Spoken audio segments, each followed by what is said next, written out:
justamente, quais as chances efetivas do Brasil em relação ao assento e como estão as negociações? Nós continuamos a negociar. Amanhã mesmo eu vou estar com a presidenta da Assembleia Geral para conversar sobre o que se pode fazer aqui até a próxima sessão da Assembleia. Nós, do G4, eu mencionei, os 4 países, estaremos com ela. Nós estamos num processo de negociação. Embaixador, isso se dá por votação dos atuais membros? Como se... Em última análise, é um projeto de resolução que emenda a carta, que é uma emenda à carta, que precisa passar por 2/3 dos votos, precisa passar por mais de 128 votos. Então é isso. Isso é essencial. Não é? E a emenda da carta, além disso, ela tem que ser referendada pelos países. Não é? Isso aí é um processo. Mas todos os países membros da ONU? 192 países, assim. Não só os membros permanentes? Não só. Se fosse só os membros permanentes, nunca ocorreria nenhum esforço de reforma. Mas justamente, a ONU tem esse componente do Conselho, que é um componente, digamos assim, de poder, efetivamente, quer dizer, é o equilíbrio de poder dentro do mundo e dentro da organização, e tem o componente democrático, que é a Assembleia Geral, onde todos os membros, todos os 192 membros são permanentes, ninguém tem direito a veto, cada um tem um voto. Quer dizer, Andorra tem um voto, e Estados Unidos e Rússia têm um voto, o Brasil também tem um voto. Não é? Então, pelo menos do ponto de vista de votação, há essa equivalência e há também, que eu acho fundamental na ONU, universalidade. Quer dizer, a Assembleia Geral representa a universalidade. Por exemplo, quando você quer criar uma lei internacional, isso tem que se passar pela Assembleia Geral. Por quê? Porque senão seriam 15 países no Conselho de Segurança que ditariam os demais qual é a lei. Qual é a lei. Justamente. Então, o conteúdo democrático das Nações Unidas é muito forte. E, na realidade, é o que distingue as Nações Unidas de todas as outras organizações.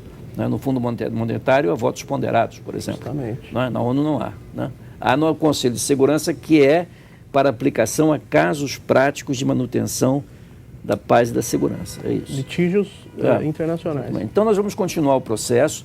Na realidade, esse processo começou ainda em 1945, quando a carta estava sendo terminada. O presidente Roosevelt, dos Estados Unidos, teve num momento que ele chegou a sugerir que o Brasil fosse membro permanente, mas o Departamento de Estado não concordou. Então, e foi tratado de diferentes maneiras. Depois houve um longo período da Guerra Fria em que esse tema esteve afastado, mas já ali por volta de 1985, por aí, já havia de novo um começo. Quando eu cheguei aqui na primeira vez, em 1989, eu continuei um sistema que era de almoços fechados a esses 4 embaixadores, justamente, a cada mês. O embaixador do Brasil, da Índia, da Alemanha e do Japão. E nós, então, íamos conversando. Agora, durante todo esse período, e até muito recentemente, isso foi mais uma aspiração, um sonho, do que uma realidade prática. Mas está se tornando. Está se tornando. O que aconteceu? Aconteceu a Segunda Guerra do Iraque. E isso provocou uma situação crítica dentro das Nações Unidas, e que um impasse dentro do Conselho de Segurança, principalmente entre a França e Estados Unidos, e levou à percepção que já era hora de alterar o Conselho de Segurança para torná-lo mais próximos das realidades internacionais, com a criação, inclusive, de membros permanentes.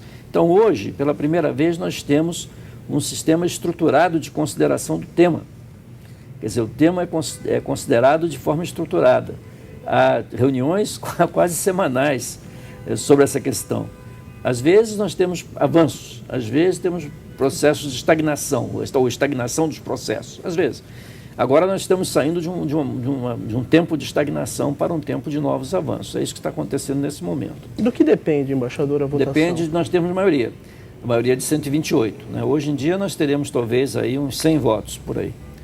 Estamos próximos. Maioria dentro da organização, mas não a maioria qualificada, 2/3. O problema principal hoje em dia é que os países africanos, por suas razões próprias, eles têm uma dificuldade enorme de escolher qual seria o membro, quais seriam os membros africanos que seriam permanentes. E eles não têm conseguido resolver esse impasse, então eles estão numa atitude basicamente imobilista. Aliás, vai se realizar uma cúpula africana aí a partir do dia 2, e nós estaremos representados lá, né? Nós estamos enviando uma delegação, o governo brasileiro, vai o embaixador Everton Vargas, que é o subsecretário político do Itamaraty, liderando uma delegação para fazer contatos, né? E todos os G4, todos os países do G4 farão o mesmo, no mesmo nível, como chamam de diretor-geral, DG, né? Nesse que é o nosso com esse objetivo. Com esse objetivo. De efetuar um lobby junto aos países africanos. Não, nós não fazemos lobby, nós procuramos convencer os países africanos. Mas lobby no sentido efetivo de mostrar a necessidade dessa votação e até de se aumentar a abrangência do Conselho de Segurança. Isso sim, sem dúvida. Sim. E é esse que é o processo.